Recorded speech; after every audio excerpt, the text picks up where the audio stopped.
Hi friends, welcome back. So ఇవాళ మన topic వచ్చి బెగ్గర్స్ అనమాట.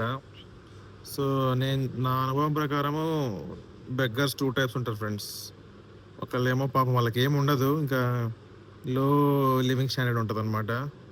సో వాళ్ళేందంటే ఇంకా గుడి మెట్ల దగ్గర, సిగ్నల్స్ దగ్గర, చర్చ్ మసీదుల దగ్గర ఇంక అట్లాగా అడుక్కుంటుంటారు ఫ్రెండ్స్.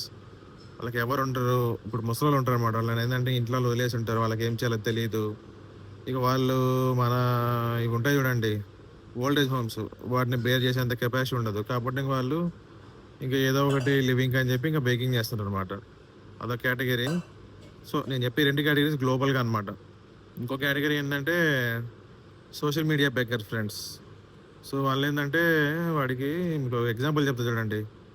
వాడికొక రూ. 30,000 మానిటరు, రూ. 20,000 మైకు, రూ. 50,000 హెడ్‌ఫోన్స్, ఒక 1,50,000 పెట్టి ఒక పీసీ, దాంట్లో మళ్ళీ ఒక గ్రాఫిక్స్ కార్డు, ఆ సీపీయూలో మళ్ళీ ఒక ఆండ్రాయిడ్ ఎమ్యులేటర్ ఉంటది. దాంట్లో పబ్‌జీ ఆడుతుంటాడు ఫ్రెండ్స్ వాడు. అడక్క తినేవాడు.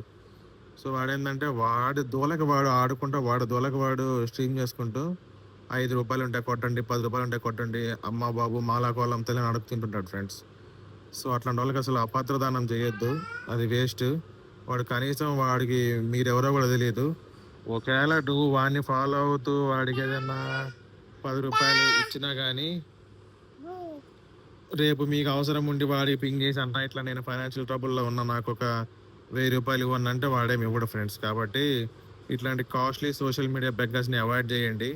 మన డబ్బుల మీద పారాసైట్ లాగా బతుకుతుంటారాళ్ళు. సో దాని బదులైనా మంచి ఎన్‌జీఓకి డొనేట్ చేయండి. మీకు ఏటీజీకి కూడా యూజ్‌ఫుల్ అయితది. అట్లనే ఇంత పుణ్యం కూడా కట్టుకోవచ్చు. ఓకేనా? See you friends. బాయ్.